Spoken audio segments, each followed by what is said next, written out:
Big boss fame Amardeep ప్రేమ వివాహం చేసుకున్న సంగతి తెలిసిందే. సీరియల్ యాక్ట్రెస్ తేజస్వినితో ఆయన 7 అడుగులు వేశాడు. వృత్తిరీత్యా ఏర్పడిన పరిచయం ప్రేమగా మారింది. పెళ్లిపీటలెక్కి తమ బంధాన్ని శాశ్వతం చేసుకున్నారు. లవ్లీ బుల్లితెర కపుల్గా ఈ జంటకు పేరుంది. ఈ మధ్య వీరు సీరియల్స్ చేయటం మానేశారు. సీరియల్స్కి ఫుల్ స్టాప్ పెట్టి Amardeep Bigg Boss Telugu season 7లో కంటెస్టెంట్గా వచ్చాడు. కొంచెంలో టైటిల్ చేజార్చుకున్న అమర్దీప్ రన్నర్గా నిలిచాడు. అమర్దీప్కి తేజస్విని మంచి సపోర్ట్ ఇస్తుంది. బిగ్ బాస్ అనంతరం అమర్దీప్కి హీరోగా కూడా ఛాన్స్ వచ్చింది. ఓ మూవీలో ఆయన నటిస్తున్నారు. అమర్దీప్కి జంటగా సురేఖావాణి కూతురు సుప్రీత నటిస్తోంది. ఈ మూవీ చిత్రీకరణ దశలో ఉన్నట్టు సమాచారం. ఒక పక్క హీరోగా చేస్తూనే బుల్లితెర షోలలో సందడి చేస్తున్నాడు అమర్దీప్.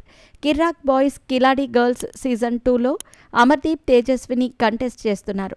తాజాగా తేజస్విని సుమా అడ్డా షోకి హాజరైంది. తేజస్వినితో పాటు సీరియల్ యాక్ట్రెసెస్ ప్రిన్సీ, సింధూర, ఐశ్వర్య సైతం పాల్గొన్నారు. వీరితో సరదాగా గేమ్స్ ఆడించిన యాంకర్ సుమా ఫుల్ ఎంటర్టైన్ చేసింది. ఈ ఎపిసోడ్కి సంబంధించిన ప్రోమో వైరల్ అవుతోంది. ఈ క్రమంలో ఓ ఆసక్తికర విషయం వెలుగులోకి వచ్చింది. తేజస్వినిని సుమా ఓ ప్రశ్న అడిగింది.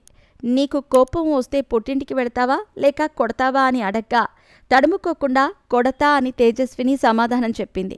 పైకి సాఫ్ట్గా కనిపించే తేజస్విని భర్తను కొడుతుందా అని ఫ్యాన్స్ వాపోతున్నారు. ఆ మధ్య అమర్దీప్ తేజస్విని విడిపోతున్నారనే వార్తలు వచ్చాయి. మనస్పర్ధలు తలెత్తిన నేపథ్యంలో విడాకులు తీసుకుంటున్నారని కూడా కథనాలు వెలువడ్డాయి. ఈ పుకార్లకు వారు చెక్ పెట్టారు. ప్రతి కుటుంబంలో భార్యాభర్తల మధ్య చిన్న చిన్న భేదాభిప్రాయాలు జరుగుతాయి. మాకు కూడా గొడవలు అవుతూ ఉంటాయి. అయితే ఆ గొడవలు ఒక్క రోజులోనే సద్దుమణుగుతాయి. మేము కూడా అందరిలాగానే కొట్టుకుంటాము, వెంటనే కలిసిపోతామని తేజస్విని చెప్పుకొచ్చింది.